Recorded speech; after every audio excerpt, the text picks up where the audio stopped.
Riyasi, a terror attack had in fact taken place yesterday at about 6 p.m. More details coming your way.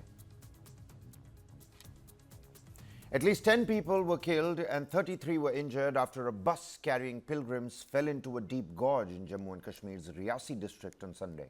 TRF, which is a front for Lashkar-e-Toiba, has claimed responsibility of the attack. The bus was carrying pilgrims to the Shiv Khori temple when it came under attack in the Teriyat village, which is in the Poni area of Riyasi. Officials reported that the bus was allegedly attacked multiple times and several empty bullet rounds and shells were found at the scene. The bus driver, it seems, lost control due to the attack, causing the bus to fall into the gorge. Rescue operations were promptly carried out and the injured have been shifted to the nearby hospitals, many of them referred. Meanwhile, Jammu and Kashmir Lieutenant Governor, he took to X, the social media platform, saying that those behind the attack will be punished soon.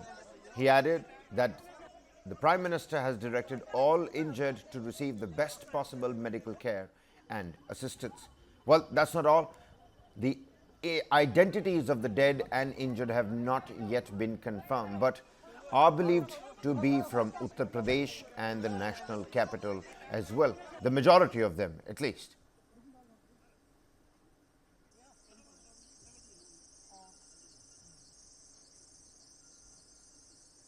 बहुत ही unfortunate incident हुआ है और ये initially जो हमें reports आई वो यही है कि मिलिटेंट्स घात लगाए बैठे थे और उन्होंने उस बस के ऊपर फायर किया जो कि शिवखोड़ी से निकली थी और टुवर्ड्स कटरा जा रही थी।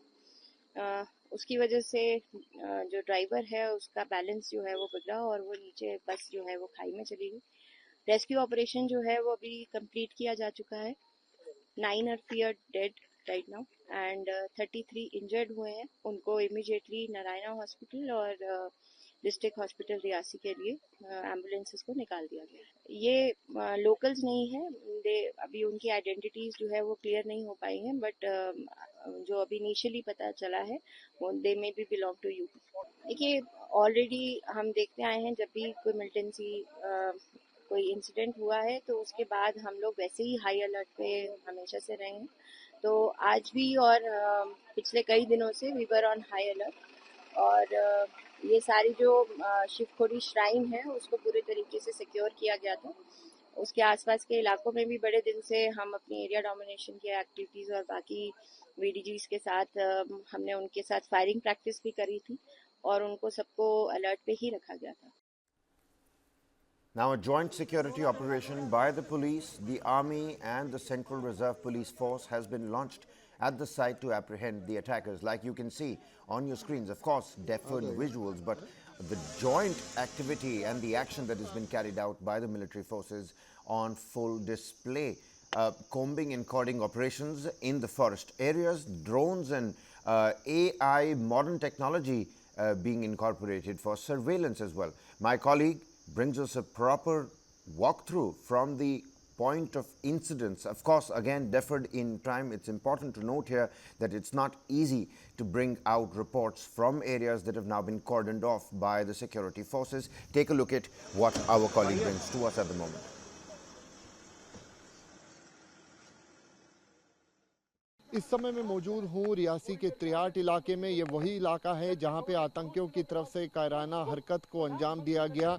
आपको बता दें कि इस आतंकी हमले में 9 यात्रियों की मौत हो चुकी है, तो वहीं तकरीबन 33 लोग जो हैं वो घायल हुए हैं। आपको बता दें कि प्रधानमंत्री नरेंद्र मोदी की तरफ से खुद एलजी मनोज सिन्हा से बात की गई। उसके साथ साथ गृह मंत्री अमित शाह की तरफ से एलजी मनोज सिन्हा के साथ बात की गई। जम्मू कश्मीर पुलिस के डीजीपी के साथ जो है वो भी बात की गई है।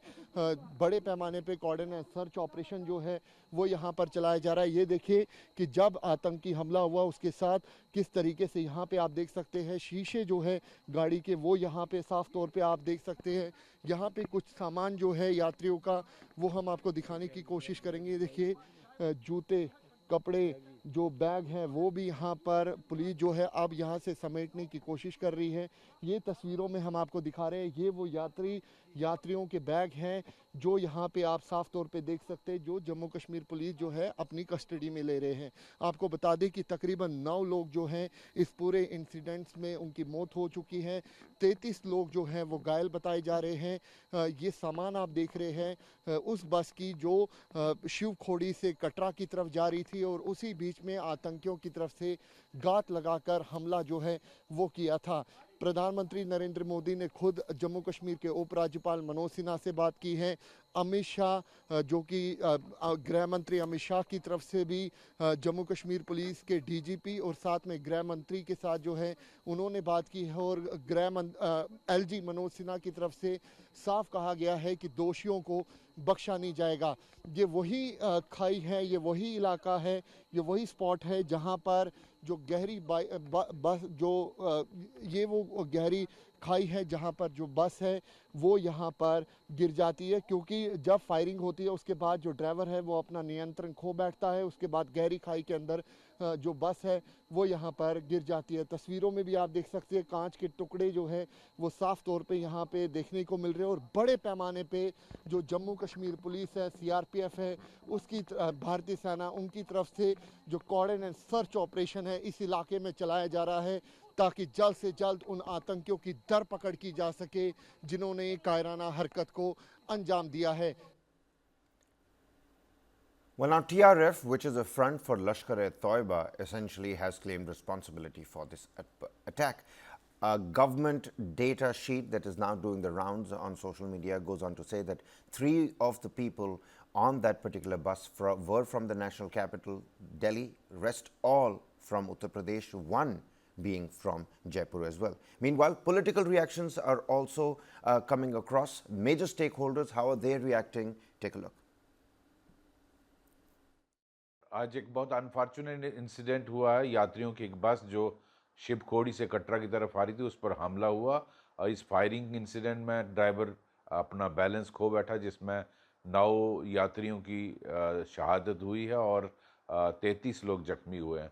ये आज मोदी गवर्नमेंट की नई कैबिनेट की प्राइम मिनिस्टर मोदी की स्वेरिंग इन सेरेमनी थी दिल्ली में, और उसमें पाकिस्तान को नहीं बुलाया। हमारे कुछ अपोजिशन लीडर स्टेटमेंट देते रहते हैं कि पाकिस्तान से बातचीत करनी चाहिए, उनको बुलाना चाहिए था। मैं समझता हूँ पाकिस्तान बौखलाया हुआ है।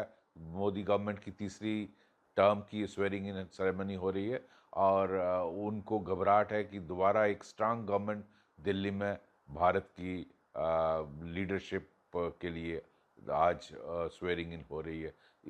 इसका पाकिस्तान को घबराहट है, और इसीलिए इस तरह का हादसा हुआ।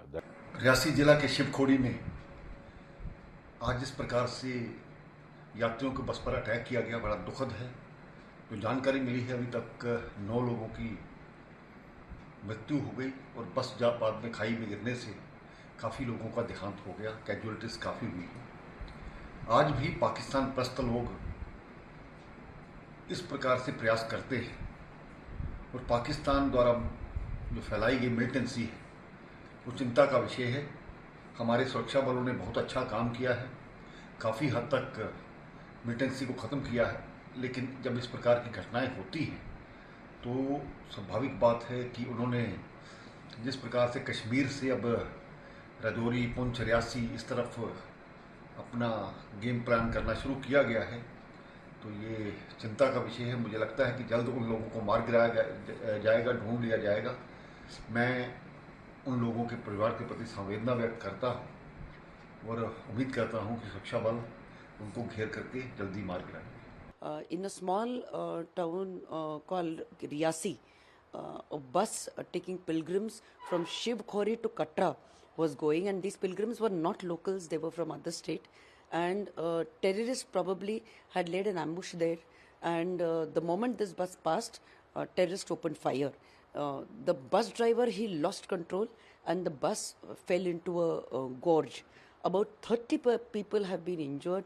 The rescue was carried out and the rescue operation is over now. Now this incident happened in spite of securing that particular area by the police. They had secured it, they had carried out drills, And in spite of this, such an incident happening is absolutely not called for. And in fact, for so many months, the valley has been very peaceful without any terror incident. And especially when the valley is peaceful, one should always be very, very alert and vigilant that anything can happen at any point of time. And especially when there are these pilgrims going for various kind of pilgrimages.